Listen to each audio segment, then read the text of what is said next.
2D import changes with every email almost that the customer gets from his customer.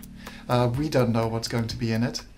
But we found that sometimes it takes only a little bit of compromise, a bit of discussion between the two parties to get this input format to a standard form. Now Radan 2011 R2 will actually allow you to set up templates that reflect the format that you've negotiated with your customer, so that the import is more accurate and fast. The software is perfectly capable of creating accurate results based on data that's available, but even based on data that isn't maybe complete.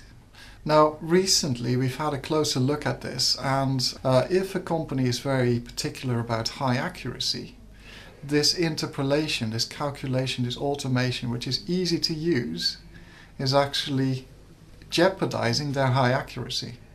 So in Radan 2011 R2, optionally, you can force the software to demand every aspect of the data to be available.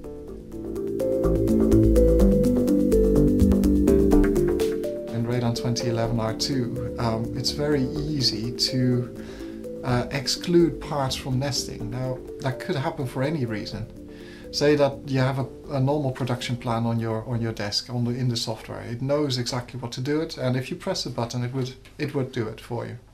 But suddenly a phone call comes in. A part has been missing. An important customer has ordered a part very urgently. Everything has to stop to produce that one part for this customer. It is now very easy in the software to say, okay, I know what we had planned for the next minute, but hold on here. We need to do this first. On a similar note, inside the nesting, we can tell the nester exactly which raw materials are available. Changing the real material available just on an ad hoc basis is what 2011 R2 will allow you to do.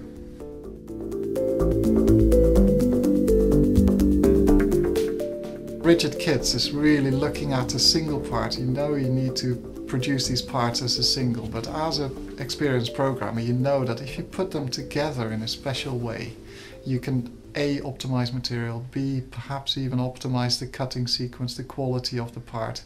You can put more knowledge into a rigid kit rather than a single part.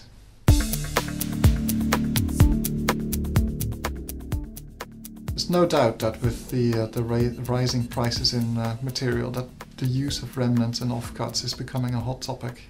So software-wise we do whatever we can, but we also realize that software-wise you're only part of the customer's process. So the customer still decides how and when to use remnants, for which material types, and how to solve the problem logistically. Now the software can only be a part of that, a tool in that. So within Radan 2011 R2, the user can freely choose how to use his remnants, when to make remnants available for reuse.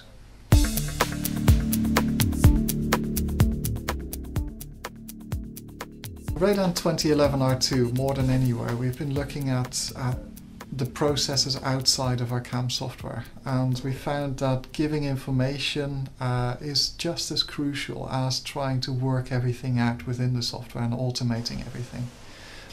And one particular change in 2011 R2 is a good example of this, where safety-wise we will not allow the machine to, in this case, stack parts too high, because it would damage the machine tool and the parts. But looking beyond the process of the CAM system, it's perfectly valid for those parts still to be produced, but it stipulates that the shop floor knows about a particular issue.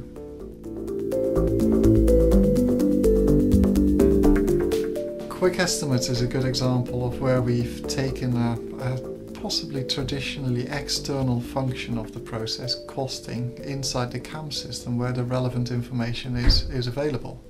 Because it's very important, crucial almost, to get a competitive, accurate quote out without losing money at the end of it. I think this release has been another great release of the Radan software.